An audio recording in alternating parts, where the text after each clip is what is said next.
ঈশ্বরদীর চাঞ্চল্যকর লক্ষ্মীকুণ্ডা ইউনিয়ন বিএনপির আহ্বায়ক বিরিমুল্লাহ হত্যা মামলার মূল আসামি গ্রেপ্তার এবং হত্যার কাজে ব্যবহৃত আগ্নেয়াস্ত্র গুলি উদ্ধার। পারিবারিক কলহ জমি জায়গা সংক্রান্ত বিরোধের জের ধরে গত 17/12/2025 খ্রিস্টাব্দ সকাল আনুমানিক 9:40 ঘটিকায় আপন চাচাতো ভাই কর্তৃক গুলিবিদ্ধ হয়ে ঈশ্বরদী থানাধীন লক্ষ্মীকুণ্ডা ইউনিয়নের কামালপুর গ্রামের লক্ষ্মীকুণ্ডা ইউনিয়ন বিএনপির আহ্বায়ক বিরুমুল্লাহ নিহত হন। বিরুমুল্লাহ হত্যার ঘটনায় জড়িত মূল হোতা তার আপন চাচাতো ভাই জহুরুল মোল্লাকে প্রধান আসামি করে ঈশ্বরদী থানায় একটি মামলা হয়, যা মামলা নম্বর 25/18/12/2025 ধারা 302/34 পেনাল কোড রুজু হয়। 22/12/2025 খ্রিস্টাব্দে সিপিসি 2 র্যাব 12 পাবনায়ের সহায়তায় উক্ত হত্যা মামলার প্রধান আসামি মোহাম্মদ জহুরুল মোল্লাকে সিরাজগঞ্জ জেলার সরঙ্গা থানাধীন রঘুনাথপুর এলাকা থেকে গ্রেপ্তার করা হয়। র্যাব আমাদের আসামিকে গ্রেপ্তার করে আমাদের কাছে দেয়। এরপর উক্ত আসামিকে গ্রেপ্তারের পর আমাদের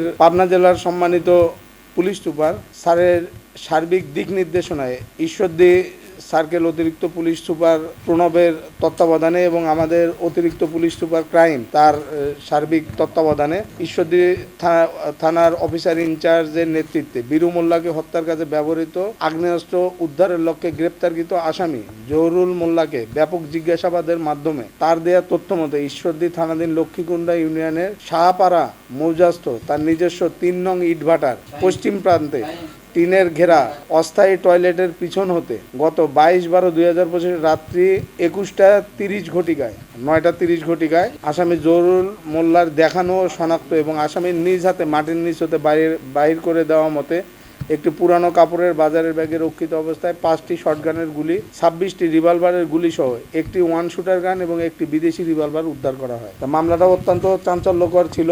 আমরা নিজেরাও মামলাটাতে প্রথম থেকেই ঘটনাটা চাঞ্চল্যকর হয়, প্রথম থেকে আমরা কাজ করছিলাম। র্যাব আমাদের শুধুমাত্র আসামিটা অ্যারেস্ট করে দেয় গতকাল।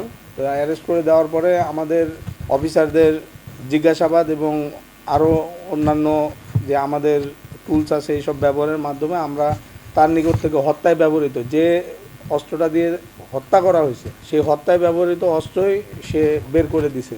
তার যে ইটভাটা ছিল ইটভাটার ওখান থেকে এই অস্ত্র বের করে দিছে।